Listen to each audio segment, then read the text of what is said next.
Hello everyone, Evelina here, Feel Grow Live. Welcome to my channel and welcome to the next episode. This is the first episode of a series called Mental Health for Beginners.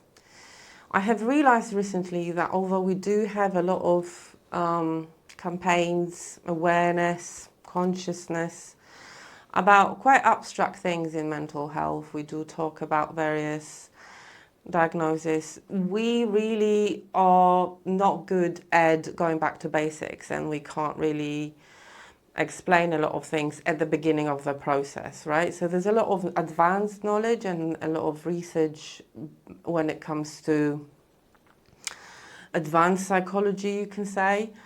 But what's missing, I think, I see and feel, is that we still struggle to implement it in every day because it's just too complex and it's too complicated, really, and it shouldn't be that complicated. And you're probably beginning to realize that mental health, or the absence of mental health, determines everything in your life, determines every area of your life. It really determines what you do, how you do things, how engaged you are with the outside world. So if you're here because you are starting or beginning, or you have been curious about your inner experience and you're confused, you're overwhelmed, you don't know where to start, this is for you. Or you also, very often that's the case, is that people work on themselves in therapy or program or self-help books or whatever, and then after some time they sort of go back to where they started, or things get complicated again and things get messy again. So that's definitely for you. If your life is great and you're having a fantastic time and you have all the answers, don't watch the video. It's going to be a complete waste of time for you. So yeah, but if you are still here, then I'm going to assume that you are realizing that unless you start taking care of your mental health in a way that is specific to you, nothing is going to change, right? So in this episode, I'm going to be talking specifically about what to avoid, what not to do when you start working with yourself, or when you decided to work with yourself, and when you're confused and overwhelmed, and how to really dissolve that. So it's about everyday life. It's not about big goals. It's not about progress. It's about daily mindset. It's about how to really think about mental health when it comes to the beginning, that we sometimes have to do many times. We have to begin again and again. And when it comes to mental health, obviously there are various diagnoses and things, but I'm going to keep it very simple, and I'm going to talk about anxiety and depression, because these are the two states of the nervous system that really are rebranded and recycled when it comes to different diagnoses. So your nervous system doesn't have a lot of choices in terms of responding to what's been happening, or what is happening, or what happened in the past. Your nervous system has only 3 states to respond with. And I'm going to be talking roughly about those states. One of them is anxiety, one of them is depression, and one of them is the state that I refer to as the green state: rest, digest, and regenerate, where you feel safe and social.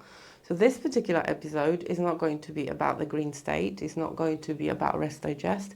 This is going to be about when you're suffering with anxiety or some form of anxiety, or you are experiencing panic attacks. You may not even know that, because obviously you know when you have a panic attack, but you know, in today's world we constantly primed for anxiety, and a lot of people don't really realize, because as you probably know, 85%, and I'm being really generous here, 85% of your experience is unconscious. So the same with depression. People very often don't realize that they don't live the full self, right? So, as I said, 3 states, I'm going to be referring to them as green state, red state, which is anxiety, and grey state, grey mode, which is depression. So if you're starting to realize that you get hijacked, your mental health gets hijacked, and you not functioning as you have been or used to, and you stop blaming it on the situation and you think, right, okay, there's something deeper going on, and it has been sort of persistent, because obviously it's a very natural thing to get anxious, very natural thing to get depressed, so sort of have like sort of shut off from the world. These are totally normal things, right? They're natural, not so much normal as they're natural. So don't worry if you sometimes get anxious. It's a sign that maybe something is going on, right? I'm talking about when you don't know what's happening, the experience is persistent and you don't feel like yourself. You can't be yourself. You are shutting off in relationships, you are overwhelmed, confused, you don't know what's going on, and you're starting to sort of withdraw from your life, from who you are, from how you function. And it's a persistent state. It's starting to take over your life. So this is what I'm talking about here. As I said, if you have all the answers, if you know, that's going to be a waste of time. But if you are getting curious, which we need to be in order to evolve and function, then hopefully I will dissolve some stuff for you and you'll be less confused and less overwhelmed, because that's the goal here, right? I won't be able to solve all your problems, but I may solve some of the problems that you might be struggling with. So when it comes to mental health, first of all, people get really frustrated with their inner experience, or sometimes angry with themselves, or they get really disappointed in themselves. And they think that there's something wrong with them and that they're weak and that it shouldn't be this way. So there's a lot of negative talk about mental health. Like this is something out of nowhere and it's random, it's a disease. No, it's not. Your mental health experience is a consequence of what you have experienced and how your nervous system responds to that experience. So when you're starting to work with yourself, or you decided to work with yourself, try and release any judgment on it, because it's going to make you more frustrated, confused, and in the worst case scenario, you're going to hate yourself, which is not the way to go forward. When you start decoding your nervous system and your mental health experience, you will get to know yourself. You will know exactly why you get anxious or depressed, which we're going to discuss further later on. The people say, oh, so where do I start? What do I start with, right? So don't overwhelm yourself with knowing the how and knowing exactly, like formulating all the answers, and right, you should start where you are. You should meet yourself where you are. Don't judge yourself for it, and don't judge the place you are at. In my experience, people who don't experience mental health issues, the absence of mental health, they have no capacity for feeling, sensing, or having any sort of relationships, because you are a human being. You are very responsive to what's going on. And especially today, if you have no reaction to what's going on around you, no response, if you're not bothered about what's going on in the world or around you, then I would say that's actually a pathological way of being. Right? So no self-awareness, no self-realization. So instead of judging yourself for where you are with your mental health or with the absence of your mental health, Try and think about it in a positive light. In my experience, people experience mental health crisis when there's space in their life. Because you have been through a lot, you have dealt with a lot, and usually when there's something to do or you need to step up, you do, right? You do very difficult things. You do overcome some challenges. So then when you have a purpose and you need to act out your strengths, you do, right?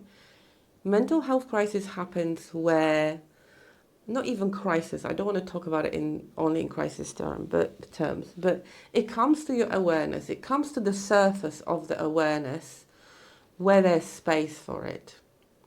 Your psyche would not give you anything to deal with if you weren't ready, basically. If you are ready, then things will come to your awareness.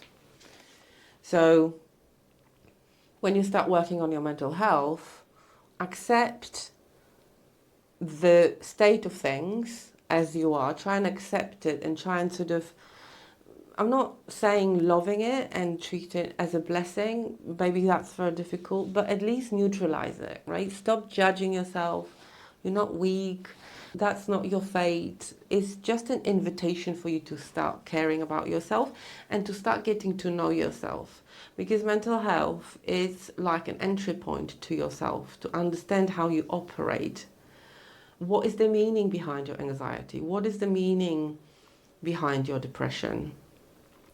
Every problem that you have with not being productive, anything that happens on the level of mind comes from the nervous system and is related to your mental health, right? And everything that happens outside of you, so in your world around you, is a very similar thing. Your outside world, your outer world, is an extension of your inner world, right? So that would be the first very important thing, to treat it neutrally. Don't berate yourself for it. It's okay. This is not about overcoming it as well. So this is not like, oh, this is so much work, I don't want to do it. It's much harder to live in anxiety and depression and not knowing what is causing it than to actually work with yourself and on yourself and within yourself.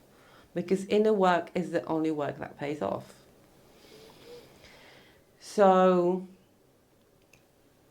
as I said, accepting it, accepting the state of things, treating it as an invitation to getting to know yourself and building relationship with yourself, and starting to be curious about your mental health, right? It needs to start with curiosity. You need to keep coming back to this place of asking yourself a question: what does it mean today? Why is it that I get this way, right? So it's almost like you need to start taking a position of an observer, of a watcher of yourself, and really looking sort of, just detaching from your experience enough, because anxiety and depression are very hijacking experiences, right? So you sort of lose yourself in it and you don't have decisiveness, you don't know what's going on, obviously, and the extreme part of that is panic attack. And in depression, it's a depression attack, right? It's all-encompassing experience. So when there's space for that, so for example, now, try and observe your mind and what goes on in there, because you are collecting data. You are collecting data on yourself. So try and be the researcher, right? Because the whole point of this, of you developing, and I don't like this word particularly with regards to mental health, but improving, deepening self-realization and self-awareness. Maybe that's the sort of more accurate phrase here. So it's about deepening your self-understanding. It's about deepening self-awareness, because that's the only protection we have from the outer experience. It's about going into yourself, and one of the ways in which to do it is to accept things as they are and accept yourself where you are, because maybe it's the time for you to stop neglecting yourself. Usually that's the case.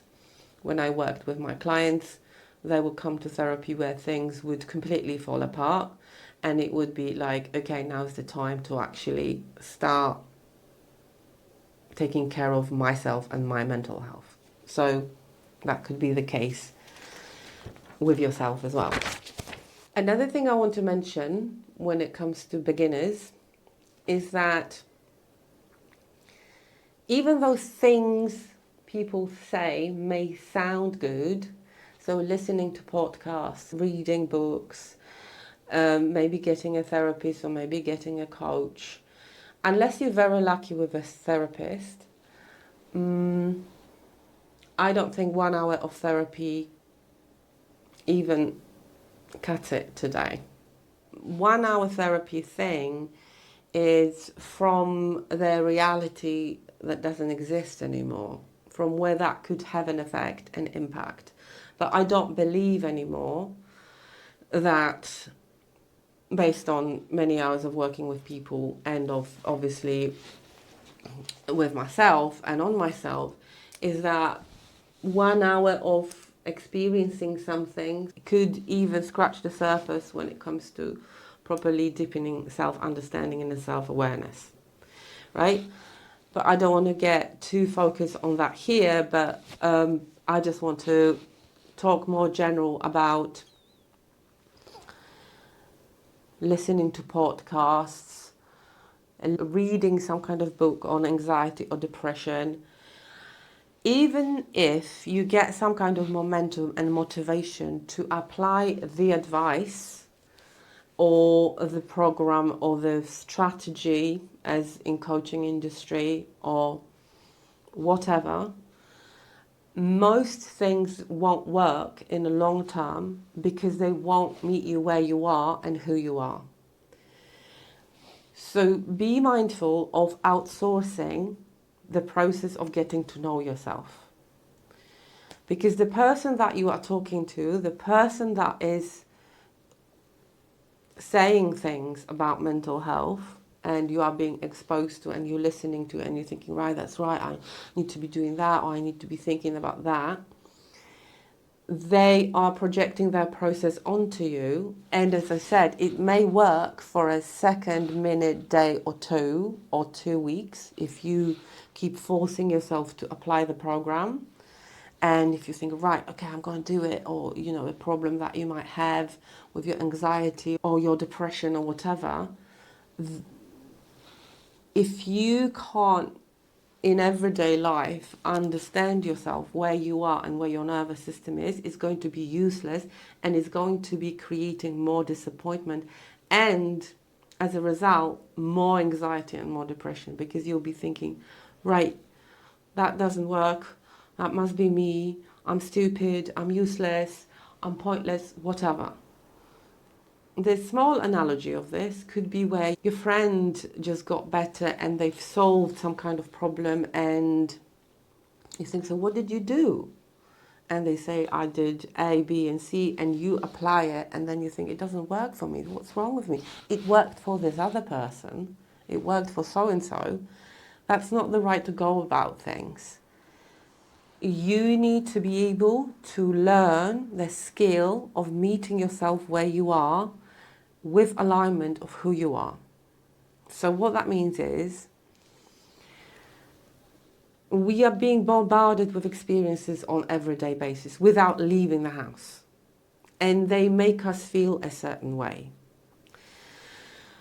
I'm not going to go into scrolling and watching content and stuff, but it's obviously very, very important. But that's not the point here. The point here is the process of finding out your solution and your meaning behind your anxiety and depression, the meaning and purpose of the absence of mental health. It's your job and your job only, and it also changes. So you may apply some kind of strategy, technique, therapeutic style onto yourself at certain point, And then you think, right, that's working, I feel better, I'm more productive, I'm more this, I get less angry, whatever the case may be. I have my purpose. You change every day as a person. And what you experience changes you every day. So again, things stop working and they also dissolve. You may get a momentum, but you forget. Again, with today's experiences, it's like you may do something and that may stop the problem or solve the problem, or you don't feel depressed anymore. But the truth is, with the nervous system patterns, is that the second you are ill, tired, or there's some kind of stress, crisis, breakup, problems at work, problems with kids, whatever, you forget what you've learned and you go back to your survival strategies, your survival technique, right? You go back to the old self because this is what worked in the past. So again, when it comes to advice, tips, strategies, endless information about what you should do, don't waste your time. Learn to sit with yourself and understand how you operate and from what level you operate. And which leads me to the next point, right? The only permanent thing is change. You know, you are a different person with regards to how you behave, who you are, depending on where you are. People keep forgetting that. People think, oh, you know, that worked in the past, so now, you know, I've done that in the past and that worked and it doesn't work anymore. Well, because you have changed, you have acquired new things, maybe a different sort of thing would be useful, or maybe something is new in your environment or a person, or something else is triggering you, or you need to get more advanced in terms of what you do to bring calm, right? So again, it's self-understanding and self-realization and self-awareness. Knowing your patterns is your superpower. Knowing how your nervous system operates. 85% of what we do, if not more, right? You don't know why you do it and how you do it. You are unconscious by design. And your nervous system is the boss. You're not the boss. You don't make decisions about what to do and how to do things, even though we may think that, but that's not the case, right? So your mental health, it's an extension of your nervous system. And only by understanding your nervous system, how it operates, you can actually make some changes in terms of your mental health, because your mental health is rooted in your physiology, right? Which brings me to my favorite slogan, mental health is not mental, right? We feel it, we experience it here, but that's not the case. And as proof, I always say, why do people go to A&E, emergency services, when they have a panic attack? Because panic attack is a full-on bodily experience where your heart is racing and you've got tight chest, you think you're dying, right? People think they have heart attack, but they don't. So you need to become conscious and you need to bring it into your awareness, your patterns, the meaning behind your anxiety and depression. Give yourself time. It takes time. Remove the noise from everyday life as much as possible and create a space for practicing a skill to connecting with yourself and building some kind of data around it. And we're not beating depression, we're not overcoming anything, we're just learning, because anxiety and depression are the signs, the messengers from the nervous system that something is going on, that something in your environment needs addressing, right? It could be countless reasons. People say, oh, these are the 3 things you should do not to be anxious. These are the 3 things you should, like, it's completely taken out of context of who you are, where you are, Are you a parent? Are you 25 or you 40? What job do you have? How much free time do you have? Like, you need to become the expert on your mental health. No one else. And if someone gives you a very simple answer, just ignore it. It's time to get curious. It's time to get interested. It's time to understand context of your life, who you are, what are you about, right? Everyone has a very, very different journey. Understanding what actually brought anxiety and depression about and what keeps you there, right? Nervous system is overwhelmed. Nervous system is overloaded, overstimulated.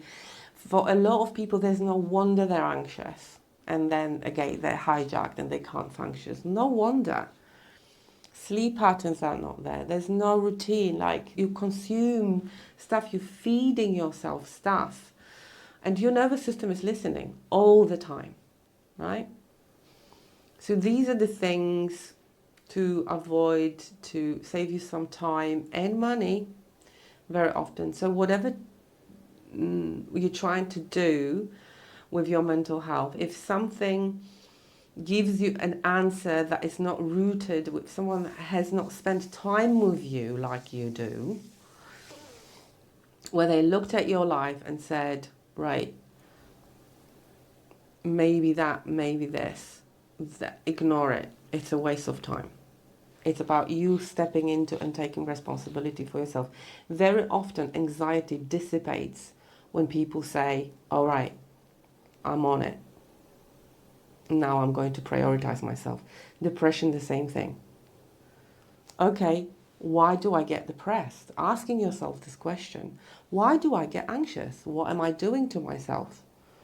Your nervous system speaks to you through the symptoms of mental health issues, right? Thank you very much.